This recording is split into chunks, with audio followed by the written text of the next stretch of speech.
മൂന്നാം പാഠത്തിന്റെ തുടക്കത്തിൽ നമ്മുടെ ശരീരത്തിലെ എല്ലാ പ്രവർത്തനങ്ങളെയും നിയന്ത്രിക്കുകയും ഏകോപിപ്പിക്കുകയും ചെയ്യുന്ന അവയവ വ്യവസ്ഥയായ അന്തസ്രാവി വ്യവസ്ഥയെക്കുറിച്ച് നാം പഠിച്ചു. അവ ഉൽപ്പാദിപ്പിക്കുന്ന സ്രവങ്ങളാണ് ഹോർമോണുകൾ എന്നും നാം മനസ്സിലാക്കി. കോശങ്ങളുടെ പ്രവർത്തനങ്ങളെ നിയന്ത്രിക്കുന്ന രാസ സന്ദേശ വാഹകരാണ് ഹോർമോണുകൾ. In the beginning of the third lesson, we have studied about the endocrine system, which controls and coordinates all activities in the human body, and the secretion produced by the endocrine gland is called hormone. Hormones are chemical messengers that regulate cellular activities in the human body. മനുഷ്യരെ പോലെ സസ്യങ്ങളും ഹോർമോണുകൾ ഉൽപ്പാദിപ്പിക്കുന്നുണ്ട്. സസ്യങ്ങളിലെ എല്ലാ ജീവൽ പ്രവർത്തനങ്ങളെയും നിയന്ത്രിക്കുകയും ഏകോപിപ്പിക്കുകയും ചെയ്യുന്നത് സസ്യ ഹോർമോണുകളാണ്. മനുഷ്യരിലേതുപോലെ അത്ര തന്നെ വികാസം പ്രാപിച്ച അന്തസ്രാവി വ്യവസ്ഥ ഇല്ലെങ്കിലും സസ്യങ്ങളിലും ഹോർമോണുകളാണ് ജീവൽ പ്രവർത്തനങ്ങളെ നിയന്ത്രിക്കുകയും ഏകോപിപ്പിക്കുകയും ചെയ്യുന്നത്. സസ്യ ഹോർമോണുകളെ സസ്യ വളർച്ച നിയന്ത്രക വസ്തുക്കൾ എന്നാണ് വിളിക്കുന്നത്. Plants also produces hormones, and these plant hormones control and coordinate life activities in plants. Even though they have no glands like human beings, they also produces hormones which control and coordinate the life activities in plants. And these chemical messengers in plants are called plant growth regulators. പ്രധാനമായും 5 സസ്യ ഹോർമോണുകളാണ് ഉള്ളത്. അവയാണ് auxin, gibberellin, cytokinin, abscisic acid, ethylene. Mainly, there are 5 plant hormones. They are auxin, gibberellin, cytokinin, abscisic acid and ethylene. ഇവയിൽ ആദ്യത്തേതാണ് auxin. Auxin കോശങ്ങളുടെ വളർച്ച, കോശ ദീർഘീകരണം, അഗ്രമുകുളത്തിന്റെ വളർച്ച, ഫല രൂപീകരണം എന്നിവയെ നിയന്ത്രിക്കുന്നു. അഗ്രമുകുളങ്ങൾ എന്ന് പറഞ്ഞാൽ കാണ്ഡത്തിന്റെയും വേരിന്റെയും അഗ്രഭാഗത്ത് കാണുന്നതാണ് അഗ്രമുകുളം. ഇതിന്റെ വളർച്ചയെ നിയന്ത്രിക്കുന്നത് ഓക്സിനുകളാണ്. Here we have to study about these hormones and their functions. First, auxin. What is the function of auxin? Auxin helps in the cell growth. We all know all organisms are made up of cells. The cell growth takes place under the control of auxin, and cell elongates. So cell elongation is also controlled by auxin, and it also promotes the growth of terminal buds. Terminal buds means apical buds, the buds which are seen at the tip, stem tip and root tip, and it also promotes fruit formation. So what are the functions of auxin? Cell growth, cell elongation, promoting the growth of terminal buds and fruit formation. ഇനി എന്താണ് സൈറ്റോകിനിന്റെ ധർമ്മം? Cytokinin ഓക്സിനെ പോലെ തന്നെ കോശ വളർച്ചയെ സഹായിക്കുന്നു. കോശ വിഭജനത്തിനും കോശ വൈവിധ്യവൽക്കരണത്തിനും സഹായിക്കുന്നത് സൈറ്റോകിനിൻ എന്ന ഹോർമോണാണ്. ശരീരം വളരുന്നത് കോശങ്ങൾ വിഭജിച്ചിട്ടാണെന്ന് നമുക്കറിയാം. ഈ കോശ വിഭജനത്തെ നിയന്ത്രിക്കുന്നത് സൈറ്റോകിനിൻ എന്ന ഹോർമോണാണ്. എന്താണ് കോശ വൈവിധ്യവൽക്കരണം? ഇതിനെക്കുറിച്ച് നമ്മൾ 8ാം ക്ലാസ്സിൽ പഠിച്ചു കഴിഞ്ഞതാണ്. പുംബീജവും അണ്ഡവും ബീജസംയോഗം വഴി സംയോജിച്ചുണ്ടാകുന്ന ഒറ്റ കോശമാണ് സിക്താണ്ഡം. ഈ സിക്താണ്ഡം തുടർച്ചയായി വിഭജിച്ച് ആകൃതിയിലും വലിപ്പത്തിലും ഉള്ളടക്കത്തിലും വ്യത്യസ്തമായ കോശങ്ങൾ ചേർന്ന ഭ്രൂണമായി മാറുന്നു. ഈ ഭ്രൂണകോശങ്ങൾ ഘടനയിലും ധർമ്മത്തിലും മാറ്റങ്ങൾ കൈവരിച്ച് വിവിധ കോശങ്ങളായി മാറുന്നു. ഈ പ്രക്രിയയെയാണ് കോശ വൈവിധ്യവൽക്കരണം എന്ന് പറയുന്നത്. ഭ്രൂണകോശങ്ങൾക്ക് കോശ വൈവിധ്യവൽക്കരണം സംഭവിച്ചതിന്റെ ഫലമായിട്ടാണ് അവയിൽ നിന്ന് വ്യത്യസ്ത സസ്യകോശങ്ങളായ പാരൻകൈമ, കോളൻകൈമ, സ്ക്ലീറൻകൈമ, സൈലം, ഫ്ലോയം എന്നിവ ഉണ്ടാകുന്നത്. The second hormone is cytokinin. It also helps in cell growth like auxin. And it also helps in cell division.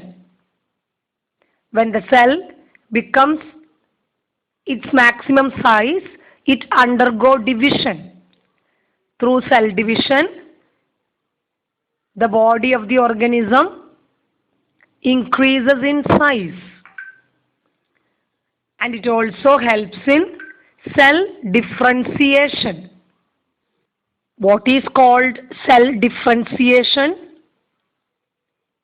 We all have studied about cell differentiation in 8th standard. The male gamete fuses with the egg to form the zygote, and this zygote undergoes continuous division and forms the fetus consisting of cells of different shape, size and content. And these fetal cells gradually attain change in structure and function. This process is known as cell differentiation. This zygote undergoes continuous division and a group of cells are formed. They are known as fetal cells. And these fetal cells undergo change in size, shape and content, and they also change in structure and function. This process is known as cell differentiation. From these fetal cells, different types of cells are formed. In plants, we have already studied about the different types of cells: parenchyma, collenchyma, sclerenchyma, xylem and phloem. അടുത്തതായി എന്താണ് ജിബ്ബർലിന്റെ ധർമ്മം എന്ന് നമുക്ക് മനസ്സിലാക്കാം. സമൃദ്ധ ആഹാരത്തെ വിഘടിപ്പിച്ച് വിത്തുകൾ മുളയ്ക്കാൻ സഹായിക്കുന്നു. ഇല വിരിയാൻ സഹായിക്കുന്നതും ജിബ്ബർലിൻ എന്ന ഹോർമോണാണ്. എന്താണ് സമൃദ്ധാഹാരം? വിത്ത് മുളച്ച് അതിൽ ഇലകൾ വരുന്നതുവരെ ചെടിക്ക് വളരാൻ ആവശ്യമായ ആഹാരം സംഭരിച്ച് വെച്ചിരിക്കുന്നത് വിത്തിനുള്ളിലാണ്. ഇതിനെയാണ് സമൃദ്ധ ആഹാരം എന്ന് പറയുന്നത്. നമുക്കറിയാം, വിത്ത് മുളച്ച് അതിൽ ഇലകൾ വരുന്നതുവരെ ചെടിക്ക് വളരുന്നതിന് ആവശ്യമായിട്ടുള്ള ആഹാരമാണ് വിത്തിനുള്ളിൽ ശേഖരിച്ചു വച്ചിരിക്കുന്നത്. ഇലകളാണ് ചെടിയുടെ അടുക്കള എന്ന് നമുക്കറിയാം. ഇലകൾ രൂപപ്പെട്ടതിന് ശേഷമേ പ്രകാശ സംശ്ലേഷണം വഴി ആഹാരം നിർമ്മിക്കപ്പെടുകയുള്ളൂ. അതുവരെ ചെടിക്ക് വളരുന്നതിനാവശ്യമായ ആഹാരമാണ് വിത്തിനുള്ളിൽ സംഭരിച്ചു വച്ചിരിക്കുന്നത്. The third hormone is gibberellin. Gibberellin stimulates the breakdown of stored food to facilitate germination, and it also helps in the sprouting of leaves. What is stored food? Stored food means it is a food that is stored inside the seed, which helps the fetus to grow during germination until the sprouting of leaves. Leaves are the kitchen of the plant. So, before the sprouting of leaves, the embryo needs food to grow. That food is stored inside the seed. That food is known as stored food. ഇനി നമുക്ക് abscisic ആസിഡിന്റെ ധർമ്മം എന്താണെന്ന് പരിശോധിക്കാം. ഭ്രൂണത്തിന്റെ സുപ്താവസ്ഥ, പാകമായ ഇലകൾ, കായ്കൾ എന്നിവ പൊഴിയൽ, ഇവയാണ് abscisic ആസിഡിന്റെ ധർമ്മം. എന്താണ് ഭ്രൂണത്തിന്റെ സുപ്താവസ്ഥ എന്നതുകൊണ്ട് ഉദ്ദേശിക്കുന്നത്? ഭ്രൂണത്തിന് അനുയോജ്യമായ സാഹചര്യം ലഭിക്കുമ്പോഴാണ് ഭ്രൂണം വളർന്ന് ഒരു ചെടിയായി രൂപാന്തരപ്പെടുന്നത്. അതുവരെ ഭ്രൂണം വിത്തിനുള്ളിൽ സുപ്താവസ്ഥയിൽ കഴിയുന്നു. അതിന് വളരുന്നതിനാവശ്യമായ വെള്ളവും വെളിച്ചവും മറ്റ് അനുകൂല സാഹചര്യങ്ങളും ലഭിക്കുമ്പോഴാണ് അവ വളരുന്നത്. അതുപോലെ പാകമായ ഇലകൾ, കായ്കൾ എന്നിവ പൊഴിയുന്നതിന്, വീഴുന്നതിന് സഹായിക്കുന്നതും അബ്സസിക് ആസിഡാണ്. ചിലപ്പോൾ ഭ്രൂണത്തിന് വളരാൻ ആവശ്യമായ സാഹചര്യം ഉണ്ടായിരുന്നിട്ടും അതിന് വളരാൻ സാധിക്കാത്ത അവസ്ഥ, അതാണ് ഭ്രൂണത്തിന്റെ സുപ്താവസ്ഥ എന്നതുകൊണ്ട് ഉദ്ദേശിക്കുന്നത്. The fourth hormone is known as abscisic acid. It helps in the dormancy of embryo, and it also helps in the dropping of ripened leaves and fruits. What is dormancy of embryo? The embryo seen inside the seed is at the dormant stage. When the conditions are suitable for germination, then only it germinates. And it also helps in the dropping of ripened, means matured, leaves and fruits. Sometimes the seeds fail to germinate even if placed under favorable conditions. This state of inhibited growth of seeds is known as seed dormancy.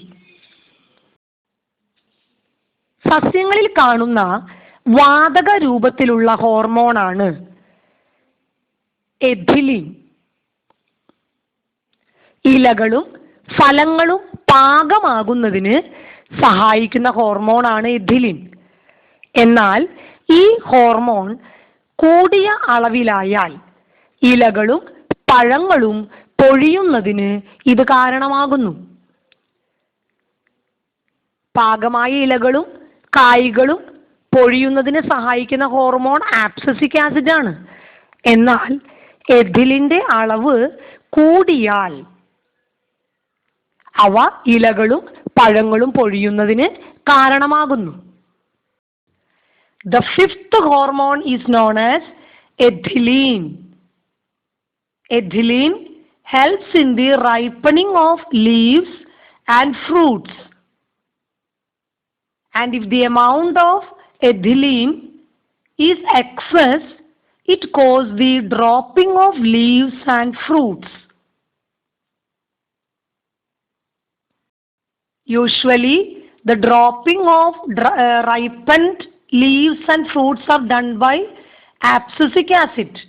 But when the amount of ethylene increases or if it is excess, the dropping of leaves and fruits are done by ethylene.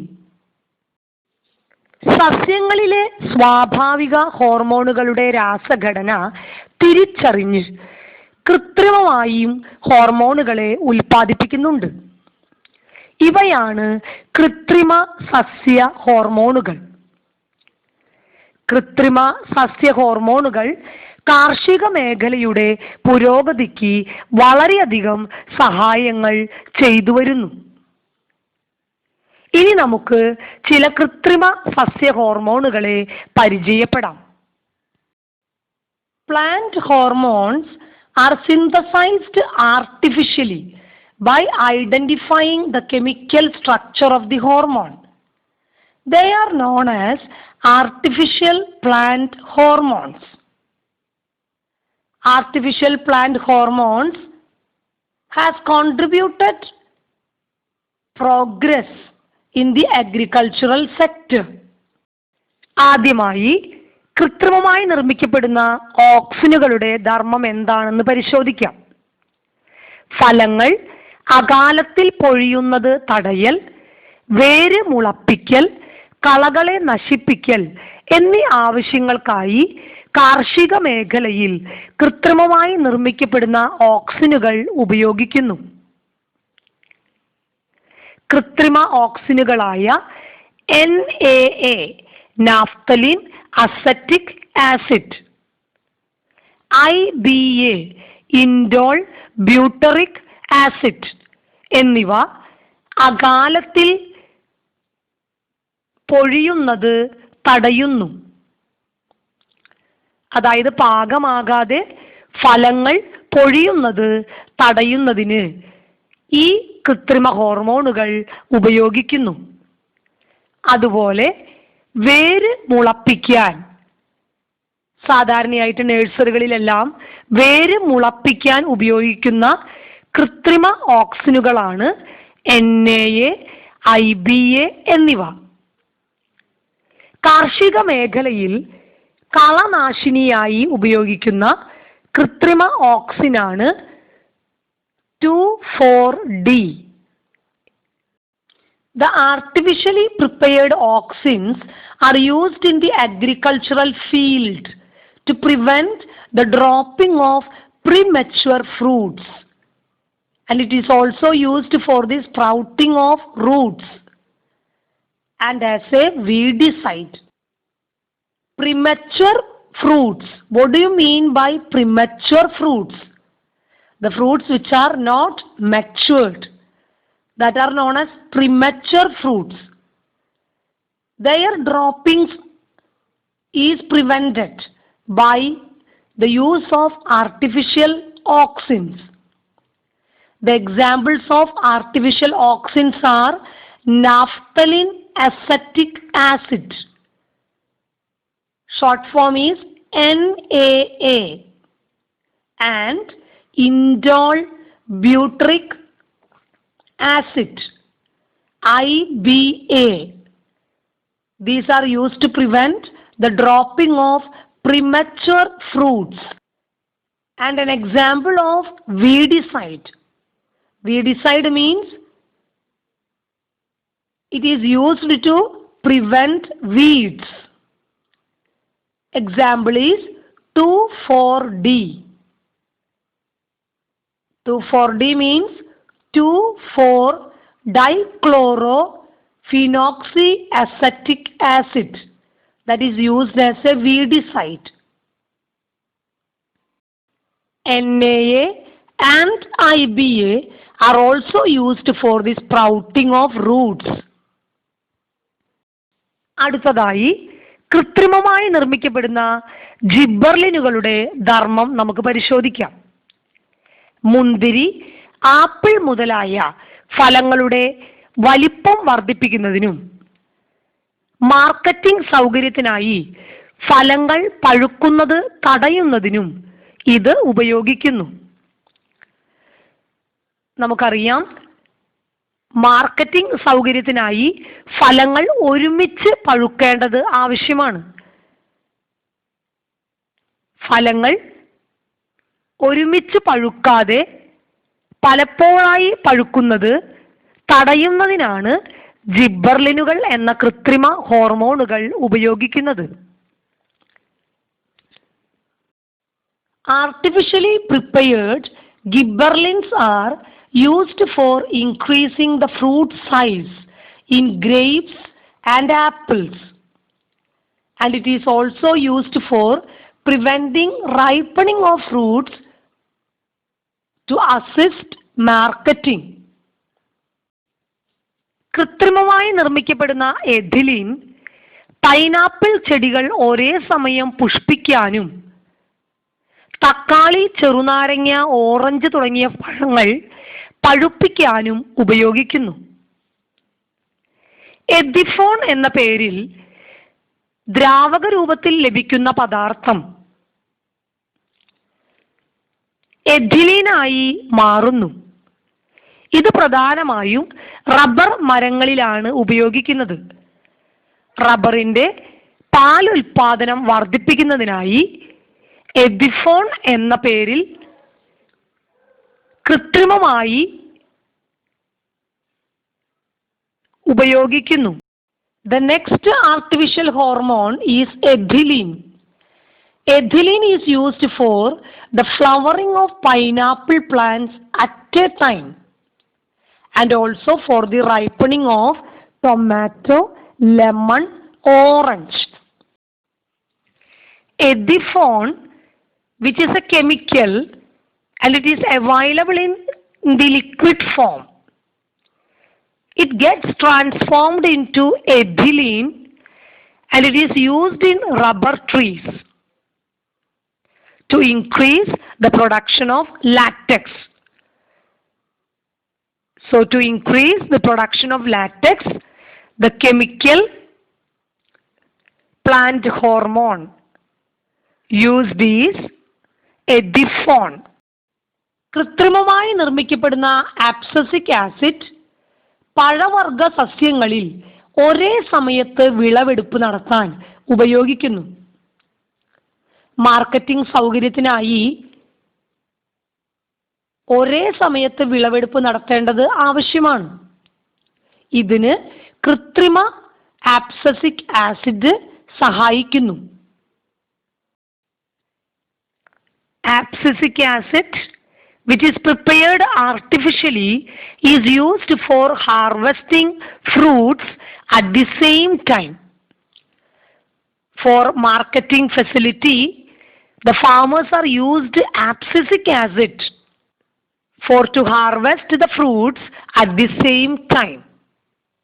കൃത്രിമ സസ്യ ഹോർമോണുകൾ കാർഷിക മേഖലയിൽ വളരെയധികം സഹായങ്ങൾ ചെയ്യുന്നതായി നാം നേരത്തെ സൂചിപ്പിച്ചു. എന്നാൽ ഇത്തരം രാസവസ്തുക്കളുടെ അമിതമായ ഉപയോഗം അല്ലെങ്കിൽ അനിയന്ത്രിതമായ ഉപയോഗം പലതരത്തിലുള്ള ആരോഗ്യപരവും പാരിസ്ഥിതികവുമായ പ്രശ്നങ്ങൾ സൃഷ്ടിക്കുന്നു. അതിനാൽ കൃത്രിമ സസ്യ ഹോർമോണുകൾ വളരെ സൂക്ഷിച്ചും വളരെ ശ്രദ്ധയോടെയും മാത്രമേ കൈകാര്യം ചെയ്യാൻ പാടുള്ളൂ. The use of artificial hormones, even though they have contributed a lot to the progress of the agricultural sector, the overuse or the uncontrolled use of these chemicals causes many health and environmental issues. So, artificial plant hormones should be used carefully.